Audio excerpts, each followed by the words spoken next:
As I drove up to our garage, I found myself worrying that I was later than normal, and I knew Jim would be worried too. I kept building my excuse so that I'd have it somewhat practiced before I walked in.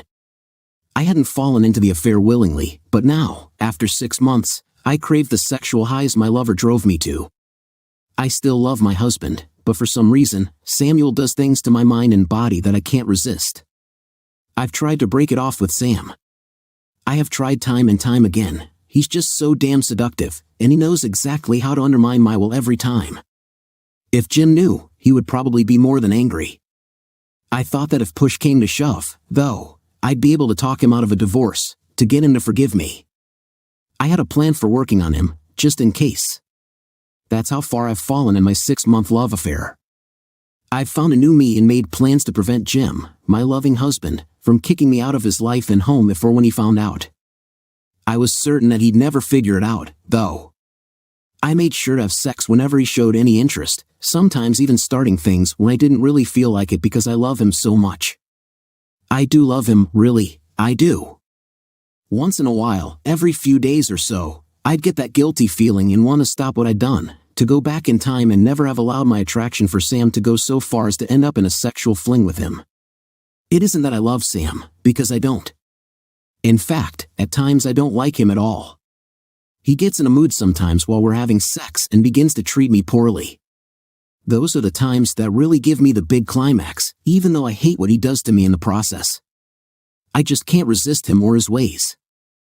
I looked into the rearview mirror and checked my lipstick and hair. I took a shower at Sam's place and made myself presentable, but I am paranoid about Jim looking at me and perhaps noticing something out of place that I can't easily explain. I have the same soaps and shampoo at Sam's that I use at home. I even have changes of clothes and underwear I keep at Sam's, just in case. I've been very careful with the plan each time with Sam, especially since that one time 5 months ago when I came home and Jim asked me about my perfume. I realized I wasn't wearing any, since I'd showered at Sam's. I also suddenly remembered I'd put on some of Jim's favorite perfume before leaving for work that morning. I'd managed to dodge the bullet that time, though. I made up a story about having spilled some cleaning chemicals on me while digging through the closet for some tissues our employee kept stored there. Jim bought it, hook, line, and sinker. One last look, and I got out, walking into the house. I stopped at the front door and looked around for Jim's pickup. It wasn't where he normally parked it. He left it on the street, almost in front of the neighbor's house. That was odd. He usually parked it in our driveway. Meanwhile, inside the house from Jim's point of view, I watched Giselle as she checked her face in the rearview mirror. It had been a long, tiring day for me, and I was tired of waiting for her arrival. Of course, she was late again. It had been becoming more normal than an exception. If she had been where she claimed she was, I'd have no problem with it, but that wasn't the case.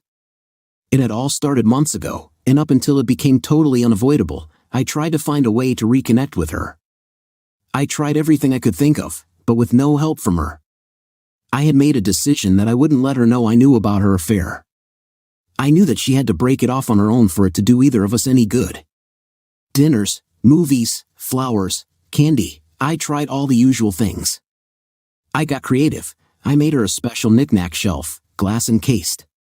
I'd picked her up from work on a Friday, and we'd gone into the city for a weekend of love and just going wherever she desired. I tried talking to her about us, but even that fell on deaf ears. The weekend in the city had started with her being angry at me, but by the end, I thought I'd made some headway. That didn't make it through the next week, though. I finally began to confront her, arguing about her hours and her job. All that succeeded in doing was making her angry at me. Our sex life dropped off substantially, and then even more. What had been several times a week and at least 3 times on the weekend had become, well, it had been a week and a half since we'd last been intimate in any way, 2 weeks since we'd actually had sex. She hadn't seemed to notice, as far as I could tell. I had known all along what was going on. 5 months ago, I had actually caught her at it, but she managed to fend off my questions and fire back an excuse about why she had taken a shower at work. What she didn't know was that I had followed her that afternoon, and I knew precisely why she had taken the shower. Her job had absolutely nothing to do with it. Finding out had crushed my heart, but I still loved her enough to try to win her back. She was the woman I wanted to have children with, she had my heart, and I had fallen very hard for her when we first met. Now, well, it wasn't going to be all that hard to do what I had to do tonight. I wondered briefly how she'd handle it when I left, but I thought she'd probably run to her lover, and they'd laugh at me, the fool they had been deceiving all this time. How can a husband compete with a lover who has no need to perform routine acts of affection for his wife? How can a husband not confront his wife about her affair with her lover and try to win her back? Honestly, I tried my damnedest and failed. I'm going to tell her that I have to go out of town on an emergency road trip tonight. It wouldn't be the first time something like this had come up, but it would be the last. You may ask why I didn't confront her.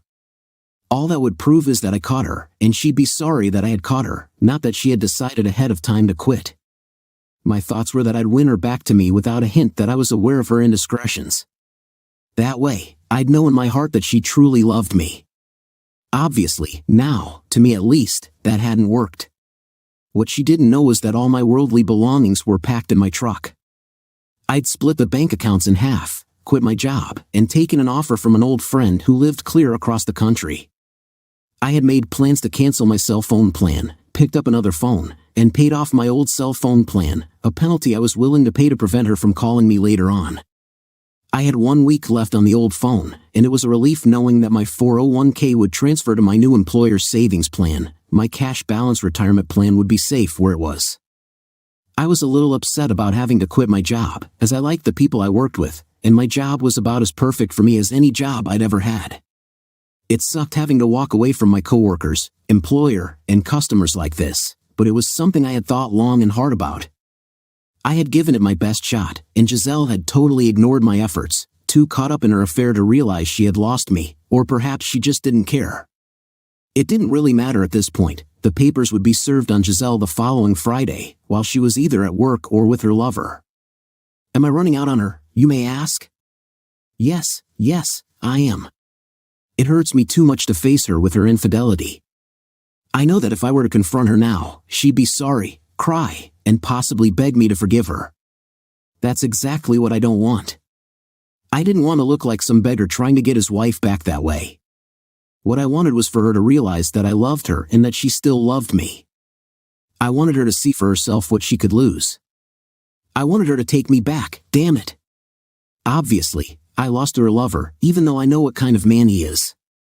I know that she won't or can't see that side of him yet.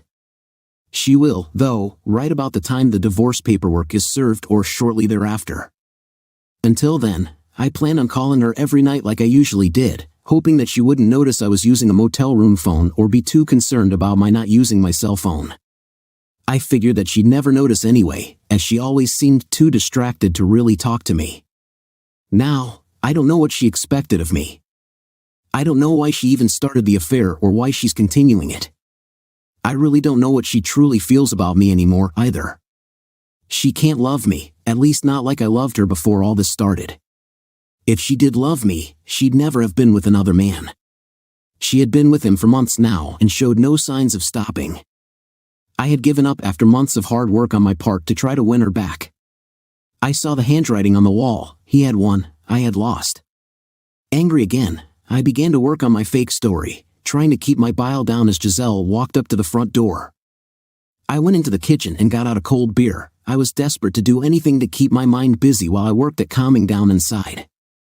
This was not the time to mess up and blow my plan to hell. After talking to my lawyer, I found out exactly what the courts would expect in our divorce. I was reasonably certain that Giselle would welcome the divorce, since she seemingly had given up on me. Now, I was also certain that she'd have her lover move in with her right away after getting those papers next week. My closet doors were closed, and the dresser drawers too. A casual glance by her wouldn't reveal the almost total emptiness they now contained. I wondered briefly what she would think when she discovered that emptiness. Would she feel anything at all? How would she feel to find out that the few remaining clothes in my closet and dresser were ones she had given me? Smiling as she walked in, she came up to give me a hug. I turned my head so her kiss met my cheek, not a new thing of late. She hadn't complained about it before, and she didn't tonight either. The last sex we had was over 2 weeks ago, and she evidently hadn't noticed that lack of intimacy with me either. Her lover must be really satisfying her. How was your day today? I asked, not really caring what kind of day she had, but I knew I had to pretend to be the same old loving husband she could count on. It was good. You seem upset. Is something wrong? Her reply was automatic, even though she tried to tint it with concern. Yeah, I have to make a trip for work again. I'll be gone a week, leaving in the morning. I watched her for a reaction, only seeing a smile begin on her lips before she forced a more serious concern. Oh, honey, on a Saturday? You have to travel tomorrow? Her eyes spoke the truth, though, and I could see she was really relieved I would be gone. She was even happy about it, more time for her lover perhaps. Yeah, it's going to be a long week. The job is behind, and I have to go oversee the construction. I was relieved that she seemed to be taking my big lie as truth and wasn't getting as angry as she used to. I knew enough to keep my answers short and simple, without elaboration like she had given me over the last few months. That was one of the tip-offs to me about her affair. Her excuses were overly detailed to an extreme. Then one day, I had to take a trip out to a job, and she hadn't argued with me about it like she had in the past. It had caused me some wonder, and not much later, I discovered her affair, and then it all made sense. We had dinner and watched TV for a while. She was in her favorite chair as I sat on the couch, hoping she'd have a last-minute change of heart and stop me from my chosen path that started in the morning. I held out hope for a couple of hours, but it wasn't to be. We had lost it all. I could see clearly now. She sat there, ignoring me for the most part and never once looked at me. It was as if I wasn't even there. She watched TV, but I could tell from her actions that she was thinking about her lover and how much time they'd have together this week. If she only knew that I'd be gone forever tomorrow. Meanwhile, watching TV, Giselle's mind was going full speed. He doesn't suspect. I'll have a whole week with Sam. He'll be able to sleep over here with me, or me over at his place. We'll get lots of sex in, and I know he'll take me out nightly for dinner and dancing too. I know that I shouldn't be happy about this at all, but Jim's trip will be exciting for me. He'll be out of town, and I'll have Sam as much as I want. It will be great. My plan for one last great week just got better. Next week, after Jim gets back home, I'll be able to cut it off with Sam and concentrate on Jim and me. It'll work out perfectly. We'll go out with a bang that night. I rolled over and tried to get Jim interested in some affection, but I found him lightly snoring. He was asleep again. The last few months had been hard on him with his job and all, but it surprised me that he had gone without intimacy with me for so long. The thought entered my mind in an instant, unbidden. Could he be cheating on me with someone? Was it possible that I had missed any signs that he could have discovered my affair, and he had been doing the same to get even? Looking at his face as he slept, I couldn't see anything that would tell me. I knew he loved me. I questioned once again my affair and why I was still carrying on with Sam. Why did Sam thrill and fulfill me? He took me dancing, was okay in bed, about the same as Jim, but it was the other things Sam did that caused me to want to be with him. Jim loved me, and in our lovemaking, that was a difference that I cherished. Sam satisfied other needs for me too.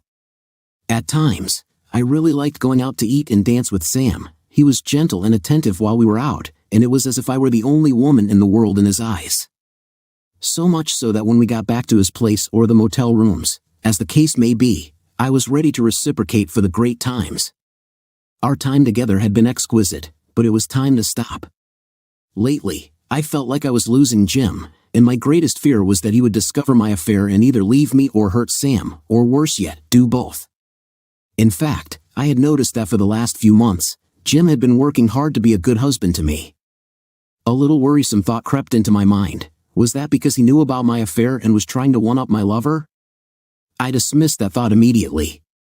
Had Jim known, I knew what would happen. He would go ballistic and probably go after Sam. I didn't want to have to bail Jim out of jail if he did something rash. I wasn't sure what Jim could or would do if he found out about my affair, but I was relatively certain that he would leave me in an instant. Yes, this week would signal the end of my time with Sam. As fun as it had been, I needed to concentrate on my husband and starting our family. It was time. That morning, I woke to an empty bed. He left without a hug, kiss, or even a goodbye. At first, I was uneasy, even a bit afraid, but I convinced myself that he didn't want to wake me up. Jim is a loving husband, caring enough to know that I was tired and could use some extra sleep. His call that night was good, but nowhere near as good as having him at home with me. Of course, Sam was on his way to our place as I spoke with my loving husband. I was going out with Sam that night, and we'd end up either at his place or here. I'd have my cell phone, and Jim usually called me on that anyway. Jim seemed preoccupied during the call, but I knew that his job was probably weighing on his mind. When he had to go out of town like this, he usually focused on work issues, which left him little time to think about us. This worked in my favor as far as Sam and I went too, so I understood and was understanding of his lack of focus on us at times like this. I was ready for Sam when he knocked on the door. I'd left the garage door open, and he knew to just drive in, close the door, and then come around to the back patio door. I was sitting on the kitchen counter naked, waiting. His voice caused my spine to shiver as I knew what he'd do once he opened that door and saw me like this. "Giselle, are you here?" His deep voice sent shivers down my spine again, and as he walked in, seeing me, the look in his eyes made me wetter than ever. "I'm right here waiting, Sam. Can we take care of something before we head out to dinner and dancing?" "I find that I'm a little in need," I said, hearing lust and deep desire in his voice. "Jesus, oh God, you're beautiful, Giselle," Sam said, smiling as he watched my display. I could never be this open and free with Jim. "I love to tease like this," I replied. Then we took a shower together. After that, we went out to dinner. I didn't love Sam. I mentioned that this would be our last week together too. Still, he had what it took to make me wild and wanton. I never took the time to truly think about my actions and how they could affect my husband's love for me. I just went with the moment and longed for the illicit excitement that Sam brought me. At dinner, we sat near the back in a darkened booth. As we ate, Sam kept feeling me up. After dinner, he took me dancing in an upscale, crowded club. Once on the dance floor, his dancing became suggestive and downright sexual. I reveled in the naughtiness of it all. I mean, here I was, a married woman whose husband was away, out with a lover who was feeling me up in public. It was truly a sexual odyssey I was embarking on, more than anything else. For his part, Sam kept up some gentlemanly efforts, and I was thankful for that. At one point during a slow dance, Sam's hands were on my butt. What would Jim have thought if he'd seen Sam doing that? I wondered briefly. Almost as quickly as the thought of my husband entered my mind, Sam brushed him out with his actions. I saw a few women nearby staring at us with what could only be described as lustful imaginings. Of course, there were a few, thankfully very few, that were more disapproving too. Later that evening, in my bed, in my home, Sam drilled the living hell out of me. As he was doing me for the third time, my phone rang. I answered it, motioning for Sam to be quiet. "Hello? Hey, it's me. I got in a bit later than I figured I would, but I thought you'd want to know. How was your drive?" Jim asked. "Uneventful. What time do you have to be into work in the morning?" "Early. I'm going to hit the hay. Talk to you tomorrow. I love you. Good night, honey." Sam was drilling me as I spoke to Jim. I was troubled a little bit that I didn't hear Jim say he loved me. I must have missed it with Sam screwing me while I was on the phone, too distracting. My thoughts were dropped suddenly as Sam picked up the pace and started to drill me hard and fast. My climax overtook all my thoughts, and for the rest of the night, Sam kept my mind on him and his tool. For the first time ever, having Sam drilling me while I was on the phone with Jim did something deep inside me, making me feel extra sexy or something. The rest of the week went by quickly, and Sam stayed at my home in the evenings. We'd have sex most late afternoons after work, go out to eat dinner, and then come back to have more sex until we crashed and slept until it was time to get up and go to work. I was feeling nasty, knowing that I, a married woman, was sleeping with a man to whom I wasn't married. The sharp edge of excitement that I now craved was like an explosion of lust all week long. Even then, I knew that Friday would be the end of it. I was breaking it off Friday, taking the weekend off and resting up for Jim's return home. I'd begin to make up for my dalliances with Sam and make sure that Jim knew I loved him. Not from Jim's end. I arrived at my new home early in the afternoon. I had driven quite fast, pressing the speed limit and a bit extra that most highway patrol cops would allow. I was in a hurry and wanted to get as far away from the wreck of my marriage as I could. Terry, my old friend, had a pretty busy business going for him. He and his wife had worked hard to bring it from the idea stage into reality over the years. He'd written, emailed, and phoned me, bouncing ideas off my head and trying to get me to work for him. He'd been at my wedding, been a pallbearer at my dad's funeral, and been a close friend since high school. His wife, Pam, was a great lady with a damn good head on her shoulders. I often found myself wishing that Giselle was more like Pam. One look at Pam and you could see she'd never cheat on Terry. She had a look in her eyes whenever she glanced at her husband that shouted, "I love you, Terry," every time. I hadn't seen that look in Giselle's eyes for quite some time now, at least 6 months. Anyway, my new job would involve working on the programming end of things. I'm very good at programming, having been targeted by Microsoft, Sony, and a few others when I graduated. My college master's thesis had been on my pet project in programming, and I'd been working on that idea for some time. I had made arrangements with Terry to share it with him since it was about ready. It was how I bought into Terry and Pam's business. By the time my divorce was over, I'd probably be making some serious bucks for the first time in my life. I timed everything over the last few months to ensure that by the time that happened, I'd be free of Giselle. She didn't deserve to share in my idea or the wealth it would bring anymore. I had put up with her cheating for this long for a reason, and now the end result of that patience was coming along. That thought hit me out of the blue, and I had a twinge. I felt loss, some anger of course, but mostly sadness. I still asked myself why I hadn't been enough for her. I had no answers, and now I didn't want to hear what she tried to tell me either. We were finished. Monday morning dawned bright, and my appearance at my new job was met with surprise. Terry introduced me to the crew, and all of them were kind, positive, and very friendly. The crew was 14 men and women, actually 3 men and 11 women, not counting Terry, Pam, or me. I was welcomed like a hero there to save the day, though the business needed no saving that I could see. The first few days, I was busy moving and unpacking my things, not only in my new office but in my new home too. I didn't have time to think about my personal life, and quite frankly, I was thankful I didn't have to. Anyway, thinking about Giselle and what had happened over these last months could drive me to drink, and I didn't want to go there. Terry and Pam had found me the perfect home to live in. I got the impression the business had purchased it expressly for me. Since Terry knew me fairly well, and Pam had good taste in decorating, the 3-bedroom house was about as great a place as I could have hoped to find. It was mine, rent and payment free. I never had to stay in a motel but for one night. I felt at home almost right away, which was surprising. Pam and Terry had me over for dinner twice that week, and they knew what was going on in my personal life. Pam clucked over me like a mother hen, worrying about me, trying to soften any bumps I might have. Terry patiently watched her, stepping in time and again to stop her from getting too upset about my soon-to-be ex. Pam was a loyal and good friend, 1 in a million, protective and caring. She was soon working on setting me up with date nights. It took a bit of time on my part and on Terry's, too, for that matter, to slow her down. I wasn't interested in any other women at this moment in time. I wanted to get my divorce out of the way and then have some time by myself, figuring out what it was I really wanted in my life. Dating wasn't high on my agenda for the foreseeable future. I got the call from my lawyer on Thursday.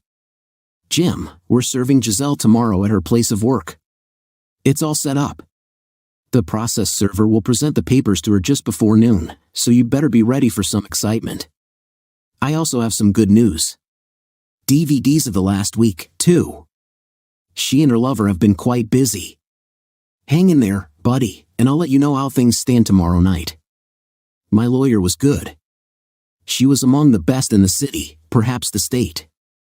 She was one of those lawyers other lawyers shuddered when they heard she'd be representing the other side. In the land of sharks, she was the type, a great white. Her reputation was unmatched. I'd gotten lucky when I'd been able to get her to represent me. At first, my lawyer Amanda hadn't wanted to take me on until I explained what Giselle had been doing and with whom. Once she knew that Giselle had been the one to step outside the marriage vows, she'd not been receptive to my overtures of trying to win her back. And then, To find out who Giselle was seeing on the side, Amanda had insisted that I accept her as my lawyer. I found out over time that Sam had been involved in several other marital breakups, and in each one, he managed to keep out of the throes of discovery, divorce, and the pain caused by his philandering. Amanda had a very special place in her heart for seeing Sam pay dearly, and I think the devil himself would lose out to this lady. It seems that Sam was not only a predator, but he always pushed his conquests into doing more and more, eventually leading them into an almost prostitution-like life. He used women to get more business lined up for his company, for favors to people he owed, and things like that. I knew that Giselle couldn't have seen that side of him yet, but I was certain that if she kept seeing him, she would sooner or later.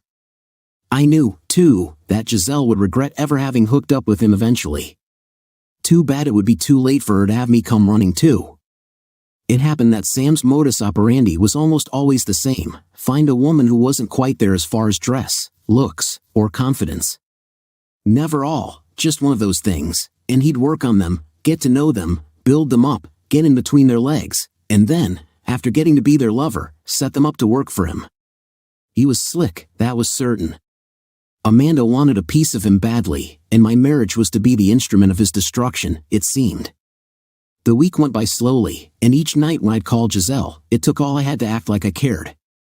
That Thursday night, I knew it would be the last call I'd make to her. I also knew that she'd be trying her damnedest to call me tomorrow after being served too. Luckily, my old cell phone would be history by then. Giselle, it's Jim, called me Thursday and sounded down. I was feeling guilty too. I've been thinking all week long, in between my sex fest with Sam, that it was time to break it off. I shouldn't have ever had to break it off to begin with. At different times all day Thursday, I felt like I'd lost something important. I couldn't quite put my finger on what was truly bothering me, but I knew something was going on in my universe.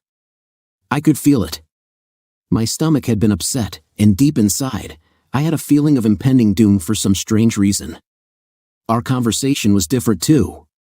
Jim sounded relieved, yet he didn't seem to want to talk to me. He called and pretty much waited for me to carry the conversation. When we hung up, I told him I loved him, and he just said goodbye. Had I known then what I know now, I'd never have let him go on that trip. I'd have begged him for forgiveness. Hindsight is always 20/20, isn't it? I put my worries out of my mind, and as I turned from hanging up, I began to tell Sam that this would be our last night together. I was breaking it off with him now so I'd have 2 or 3 days to prepare for my husband's return.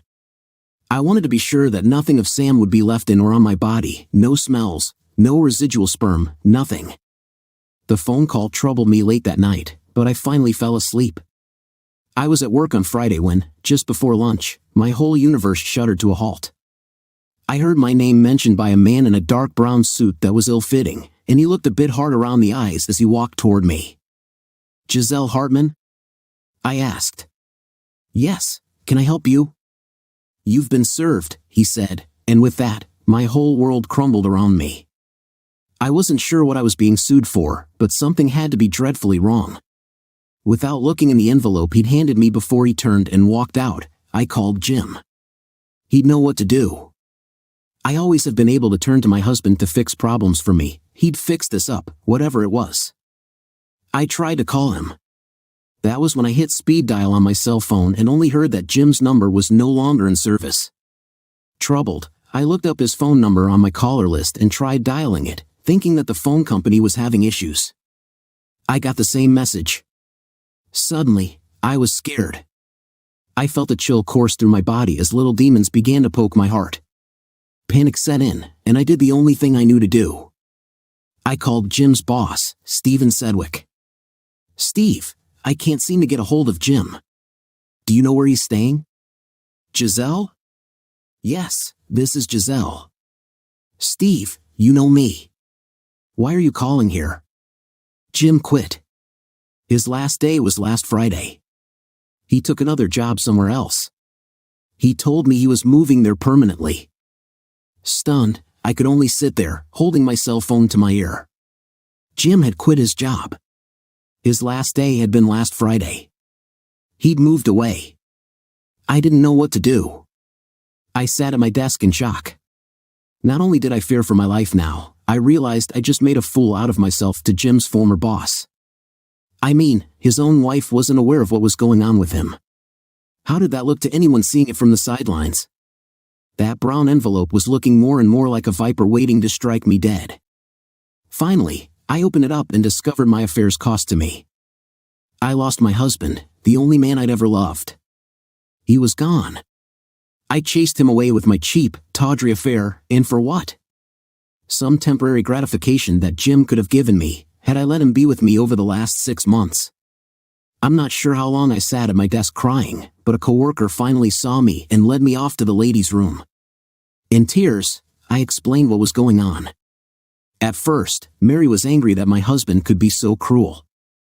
After I explained my part and why he left me, she suddenly got angry at me. Are you stupid or crazy, Giselle? Jesus, that man worshipped the ground you walked on. He loved you, he was totally in love with you, and you do this to him? He's a great catch, and you caught and released him. You have to be out of your mind to let a man as great as Jim go like this.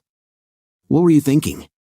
On your lover's best day, he couldn't be a tenth of the man Jim is on his worst day, you poor, foolish woman. I pity you, I really do.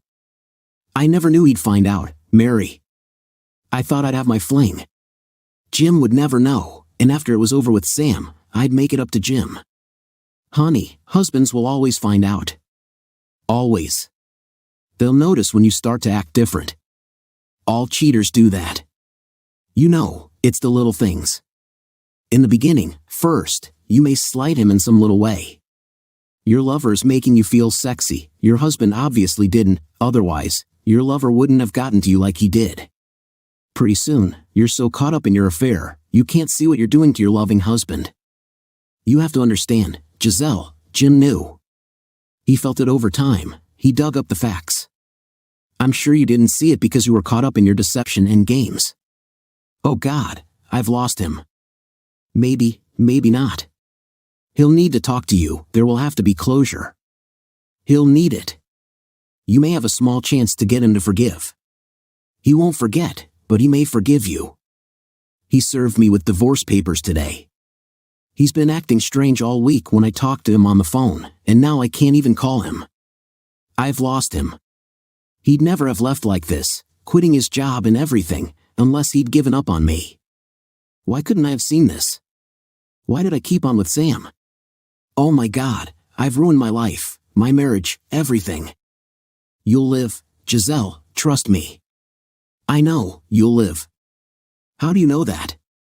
I've told you, I've been there. Right here, where you are. I too had an affair. My ex left me. He beat the holy living hell out of my lover, but he left me. I've managed to survive. You cheated on your husband too? Yeah, I never saw the little changes in how I treated my husband until it was too late too. That's the problem with cheating. At first, you're trying to hide everything, so you act differently than you would because, what if your husband discovers that you have another man's leavings in you? Later, you begin to feel some kind of power and that you're getting away with it. So you relax and ease any guilt. You begin to give more to your husband. Later, you start to feel like your husband must be less of a man since you're fooling him so easily and he doesn't have a clue. Usually, the husband has it all figured out way before you know. How did he find out? Don't know. All I know is that one day, I was served, pretty much like you were today. He had pictures, recordings, even a DVD movie of me with my lover. Our lawyers fought it out hard. I fought the divorce, trying to convince my husband that I'd change, that I loved him more than any other man. But it was all for naught. I lost everything I valued in the divorce, my husband and his unadulterated love for me, his queen. I took that pristine love and dirted it all up so that even I wouldn't have been able to forgive myself if I'd been in his shoes. Oh my God, I've lost him. He's gone. I'm all alone. It doesn't look good for you right now, Giselle, but if you work as hard as you can, you may be able to get him to forgive you. He really loved you a lot, and everyone here knows that. You might be able to change his mind about you if you try hard. Giselle, I don't even know where to find him. He quit his job and moved away a week ago. I'm not even sure where he is now. He could be anywhere at all. We'll find him. He'll have to show up eventually. If only to sign the divorce papers. Yeah, but by then, it will be far too late for me or him to reconcile. Call his lawyer and demand that Jim contact you as soon as he can. He may not tell you where to find him, but if you can get Jim to call, you can try to reverse search the phone number and locate where he is. What if he doesn't call me? What then? There are other ways to locate people nowadays, Giselle. We'll find him. We will. Mary tried to sound upbeat and positive, but deep down inside, she was afraid that Jim had flown the coop for a particular reason, and the divorce was probably it. She felt that Jim was going to try to avoid any contact with his soon-to-be ex-wife because he was afraid that he'd buckle under and appear weak by talking to her and then letting himself be convinced into taking his cheating wife back. Mary understood Jim's feelings more than many could realize. Her own husband had told her those same things verbatim when he refused to talk to her about her cheating and the possibility of taking her back. He had even been ashamed that he'd let her talk him into an hour-long talk with his soon-to-be ex, knowing that she'd tried to talk him out of the divorce. In the end, he'd stood strong and left her. Neither had married since then, and Mary was sure that her ex didn't even date. Their divorce had been over 2 years before. Mary had her painful prior experience with divorce, and now she'd do whatever she could to help Giselle with her pain.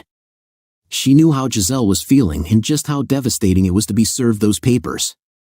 Giselle needed her help more than she realized, far more than she would know for quite some time. Back to Jim. I've been at work for a few weeks when the call came. Jim, she wants to talk. She's refusing to sign anything, and she said she'll fight the divorce tooth and nail. Oh man, why? She has the man she wants, so why would she fight it? Because she doesn't have the man she wants. I've seen this before, trust me, Jim. She is dying inside right now because you found out, left her, and then hit her with the divorce. I'm not real certain your actions were the best way to go about doing things, but I do understand why. In the end, she'll fight it, delaying the whole mess until it costs a bunch in legal fees. I recommend that you sit and talk with her, get her to give it up. Maybe she'll see how serious you really are and walk away. Then now she wants to talk? No. I tried for months to get her to open up and talk. I tried for months to turn her around and back into the woman I loved and desired. Now she wants to talk? Sorry, I don't mean to blow up like this. It just pisses me off so much. Well, you could probably use the good news then, huh? Good news? Yeah, Sammy boy, her lover just went down hard. Seems he tried to force his way in on Giselle, all pissed off about her breaking it off with him and meaning it. The cops were called, and as they hauled him off to jail, I hear that some other women called the cops and started filing charges too. How did the other women know? Oh, wait, don't answer that. I think I know which little birdie got the word out about him. Why, Jim, I'm surprised you'd think that. I, an officer of the court, could or would do such a thing. I never said you did, Amanda. I can see the light, though. Not to worry, I won't ever tell. I hope the son of a witch goes away for a long, long time. You and me both, Mr. You and me both. Anyway, you want me to set up a meet between you and Giselle? Fine, make it for next Saturday afternoon. I'll meet her at Charo's bar, she'll know where that's at. Hey, you doing okay, Jim? Yeah, still hurts. My new job is keeping me plenty busy, though, so I don't have to think too much about things. Thanks, Amanda. You know, you're one of the few good guys, Jim. I respect you and how you tried to fix things before they got to this point. Too bad Giselle didn't see that until it was too late. Yeah, too bad. Giselle finishes, our talk wasn't good. Jim flat out refused to agree to any chance of reconciliation. He told me I'd burn the bridge to ashes and there was no structure to repair. Our marriage was dead, and he wanted it buried. I finally was forced to sign off on our marriage. I was forced to give up once I heard his voice, saw the look in his eyes. I knew I'd screwed up. I knew he'd never been on this. Maybe, had I seen something like this coming before, I would have had a chance to save our marriage. But now, not a chance in a million. The worst part of all of this? I love him completely, totally, and forever. I just didn't realize how much until it was too late. He found a new job, moved away, and led me to believe he'd be home at the end of the week. Yeah, he lied to me. The problem I have now is knowing that I lied far more for far longer and in a far worse way. My life is empty, my love is gone, evidently headed to jail, my husband gone, and soon to be my ex-husband. All that's left of my marriage is his signing the decree. I'm still young enough to start over, but the clock is ticking, and soon I will be in that danger zone for having children. I couldn't keep my first husband, who I loved dearly, even though through my cheating I clearly showed the opposite to those who saw what happened. I signed the final papers today.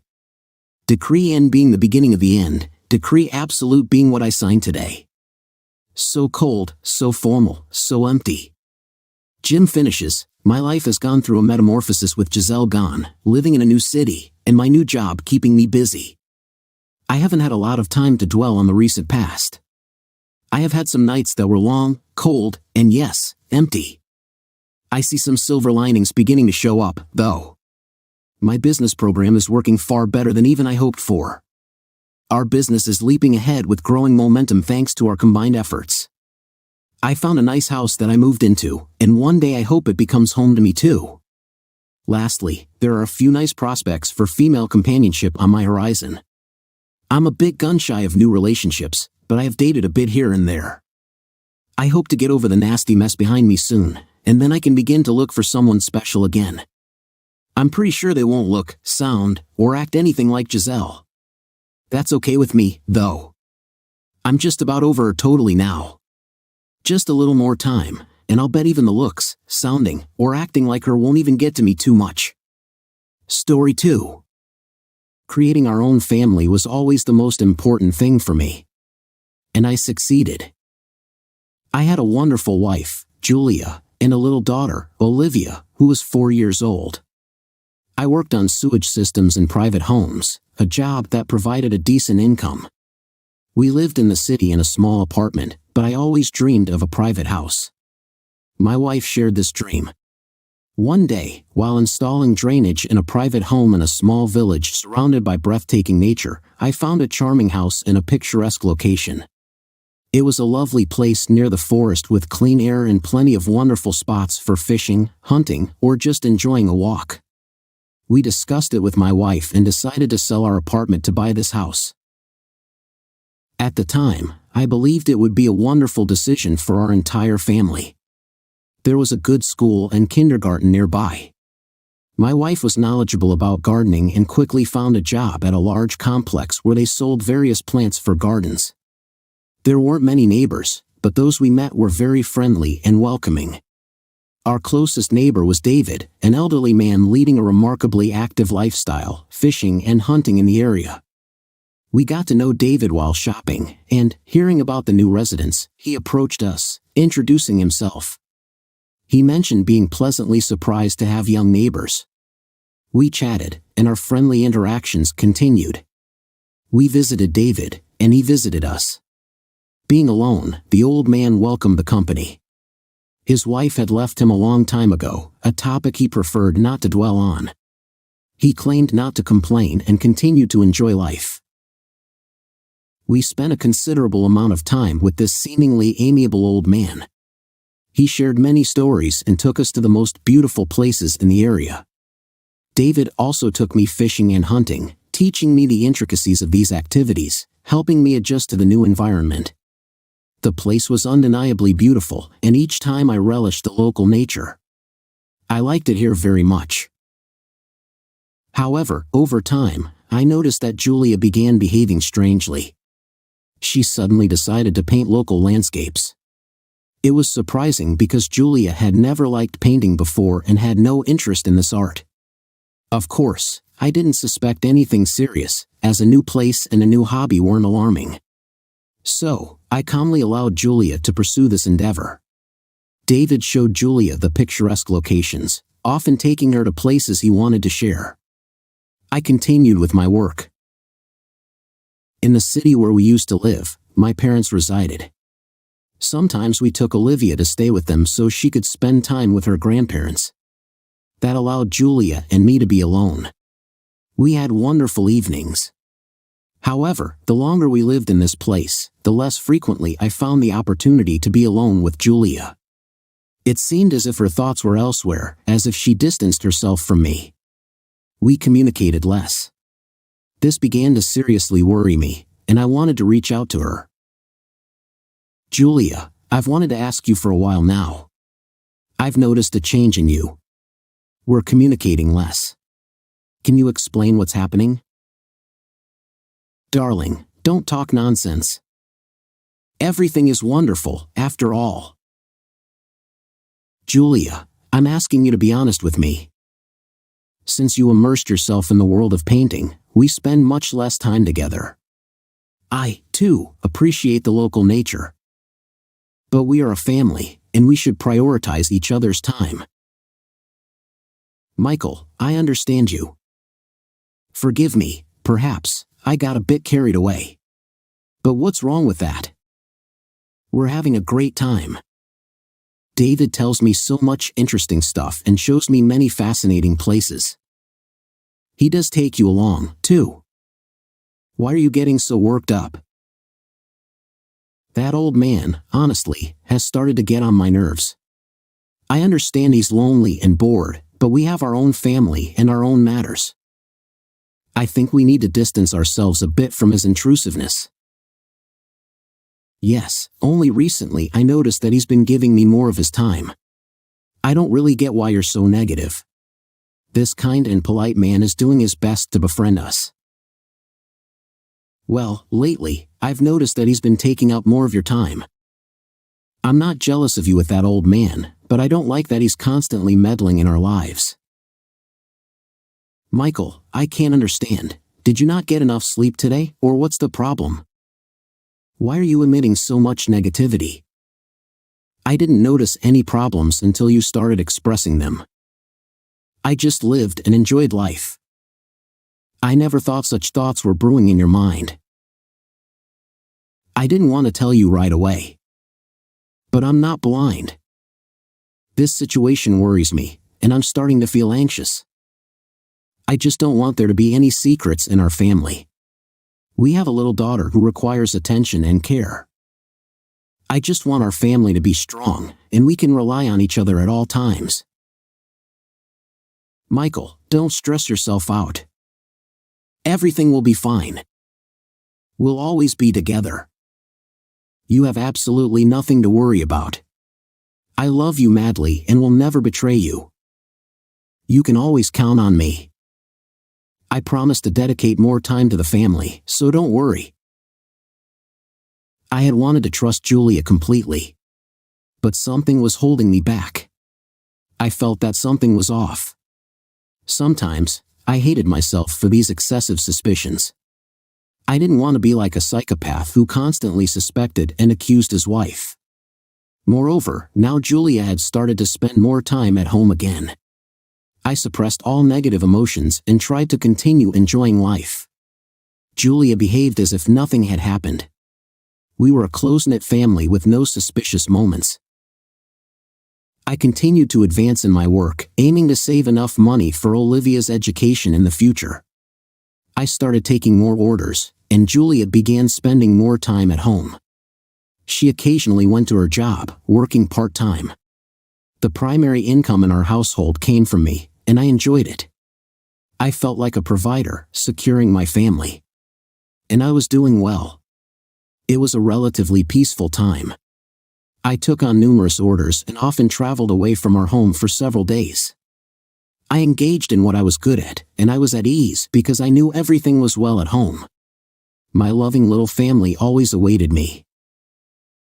But one day, I had to return home earlier than planned. I had informed Julia that I would have to be away for a couple of weeks. During this time, she took some days off to take care of our daughter. There were no signs of trouble. I was supposed to work on a large project, but there was a delay in completing other construction work. I was informed when I was already almost at the site. They told me that my services would be needed later. I wasn't too upset about it. Now, I could spend time with my family. I was returning to the city and wanted to surprise my wife. As I was driving, I suddenly saw Olivia playing with other kids far from home. I was shocked and stopped. I approached my daughter, and there was a woman named Jessica nearby. We had met before but didn't interact much. It turned out that Julia had asked Jessica to look after Olivia for a few days. This shocked me. Jessica had 2 children of her own, and Olivia got along well with them. But still, this decision greatly unsettled me. Why would she hand over our child to someone else when she had days off herself? I tried to get some information from Jessica, but she couldn't tell me much. She said that Julia didn't really explain where she was going. It was very strange and highly unclear.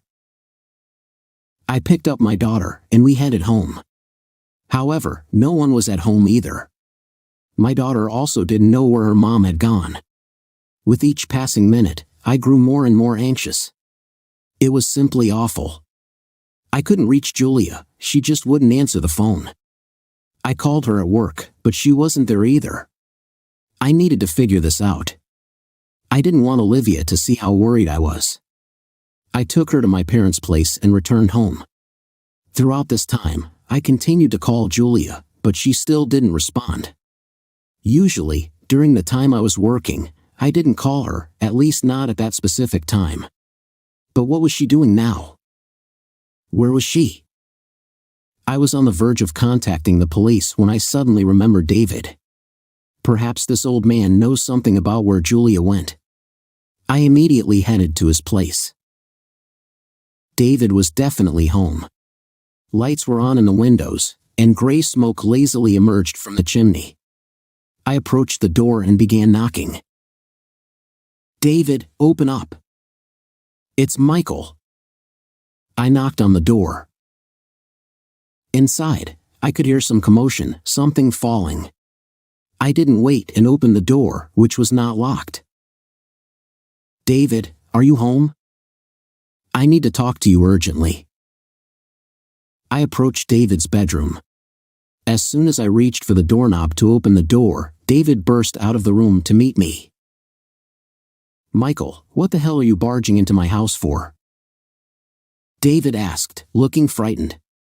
Apparently, he was completely naked, as he was loosely wrapped in a sheet.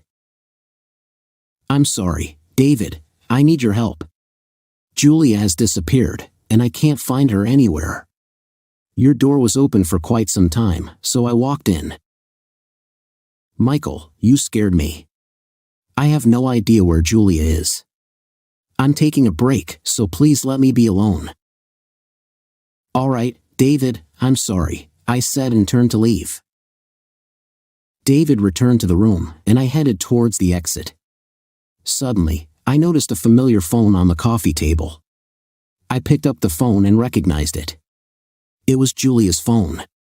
Anger boiled within me like a furious volcano. I stormed back into the room where David was and kicked the door open. In the room, I suddenly saw a naked Julia, and next to her was that old bastard. "Ah, you scum. Deceitful bastards. So, this is what's going on here," I shouted. "Michael, wait. Let me explain everything." Julia cried out in fear. "You brainless bitch. What are you going to explain to me? You left our child to mess around with this old fart? You're disgusting. Now it all makes sense to me. I couldn't even imagine that you would satisfy an old pervert. I simply can't wrap my head around it. Michael, forgive me. I understand how it looks. I didn't know how to stop it. I just got confused. Please, let's talk." "Shut up, you creature." "Michael, there's no need to get so worked up," David interjected. Rage flashed in my eyes. I grabbed a bottle of wine and smashed it against the table. With a sharp shard, I pressed it against that old bastard's throat so that even a thin trickle of blood flowed out. "Shut up, you wretch. I can barely hold myself back from tearing your throat out or ripping open your frail stomach." He was so scared that he immediately wet himself. It was a disgusting sight. I saw the bastard shaking with fear, and I no longer had any feelings for him other than disgust. "Michael, don't. Please," Julia intervened. I looked at Julia and tossed the shard aside.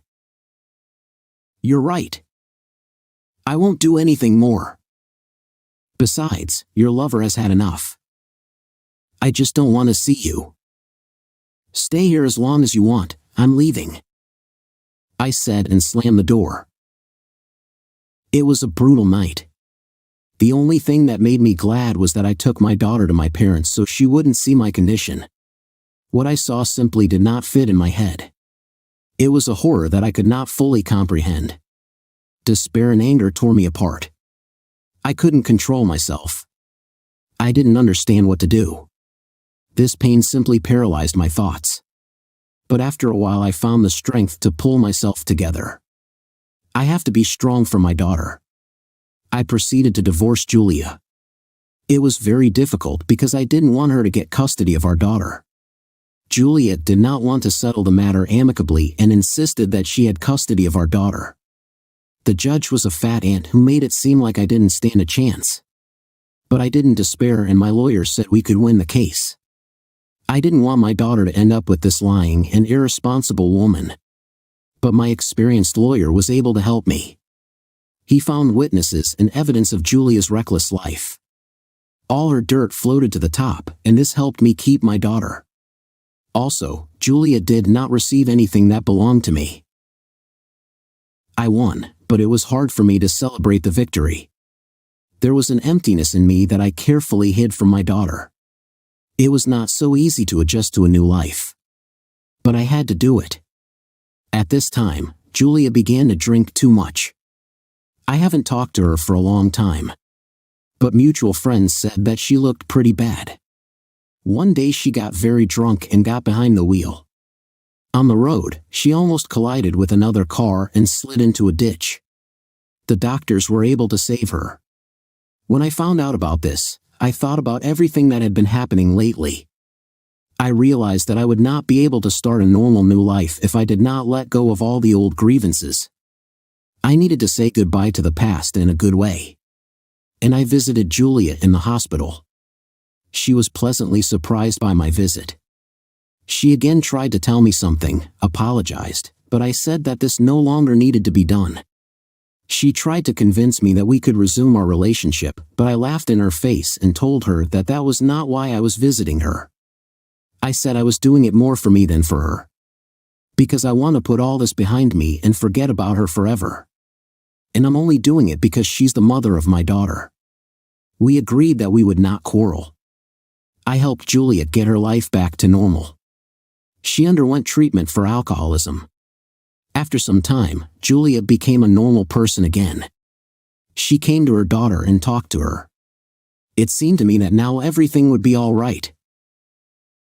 But Julia couldn't give up her dark desires forever. She started drinking again, and one day she was in a serious car accident from which she did not survive. That's how her story ended. As for the old lecher David, he also had a hard time. Someone told me that this bastard's wife left him because he cheated on her. And his depraved lifestyle left him lonely. This finally drove him crazy, and he hanged himself in his house. These events were very dark and difficult to remember. It was hard for me to take care of my daughter. After all, I needed to work. And my parents also could not constantly look after her. So I decided to hire a nanny. And then I met Margaret. This amazing girl agreed to help me. We talked to her, and I realized that I had never met a brighter and sweeter person. Her work eventually became something more. My daughter and I fell in love with Margaret. Then Margaret and I continued to get closer, and now we all lived like one big and friendly family. I was very happy that I had a second chance at a normal life. And now there were no omissions or secrets in our family, thanks to which we were confident in the future.